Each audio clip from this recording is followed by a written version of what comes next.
Share করি।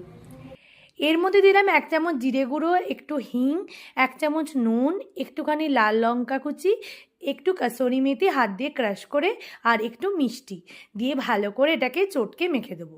আর এর মধ্যে কোনো কিছু অ্যাড করব না। এই যে পুরটা, এটারই কিন্তু আসল টেস্ট। এর মধ্যে পেঁয়াজ দিলেও খুব ভাল লাগে, একটু লঙ্কা কুচি দিলেও ভাল লাগে, কিন্তু আমি যেহেতু একদম নিরামিষ বানাবো তাই পেঁয়াজ, আদা, রসুন কোনো কিছুই দিইনি।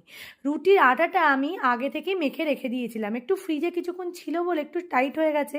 তারপর ওটাকে আবার কিছুক্ষণের জন্য বাইরে বার করে রেখে একটু নরম করে একদম প্লেন করে মেখেছি। আমি কিন্তু এর মধ্যে আর কোনো রকমের তেল ইউজ করিনি যখন আমি এই রুটির আটাটা মেখেছিলাম।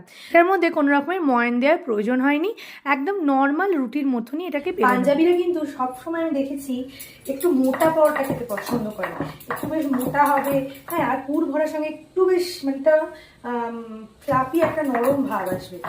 তো আমি ওইভাবেই পরোটা ওদের মতো করে বানানোর চেষ্টা করছি, দেখি কতটা পারি। তোমরা কিন্তু অবশ্যই বাড়িতে ট্রাই করবে। জন্য কি করবে, লেচিগুলোকে একটু বড় করে নেবে, তারপরে একটা বেশ মোটা রুটি বেলে তার মধ্যে অনেকটা স্টাফিং দিয়ে নেবে। স্টাফিংটা যেন একদমই জলসা জলসা না হয়, একটু ঝুরঝুরে হয়। যদি একটু জলসা লাগে ওর মধ্যে একটু ছাতু দিয়ে নিতে পারো, ছাতু দিয়ে মাখলে আবার পনিরের যে জলটা সেটা অনেকটা টেনে নেবে। বেশি জল জলে যদি স্টাফিং হয় তাহলে কিন্তু পরোটার উপর দিয়ে বেরিয়ে যাওয়ার একটা সম্ভাবনা থাকে।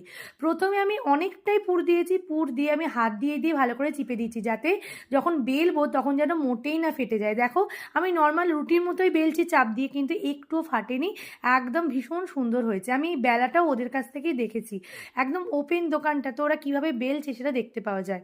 এরপরে আমি ওপরে একদম আমার বাড়িতে বানানো ঘি বেশি পরিমাণে দিয়ে নিচ্ছি। দেখো কীরকম পরোটাটা ফুলছে, দেখেছো?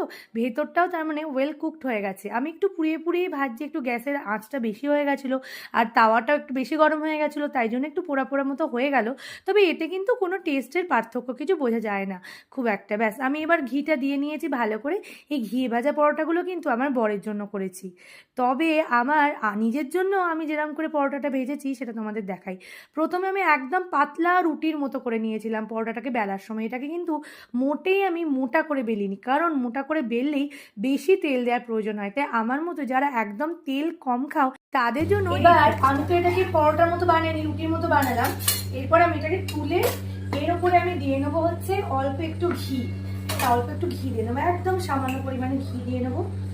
হ্যাঁ, ব্যাস একদম 1 চিমটি ঘি দিয়ে এটাকে এইভাবে নাড়িয়ে নেবো। হ্যাঁ, এই দেখুন যেটা দিয়ে এভাবে নাড়িয়ে নিলেই কিন্তু আমার এই পরোটাটা রেডি। মানে আমি এরমভাবেই খাই, আমি কিন্তু তেলটাকে ফ্রাই করি না।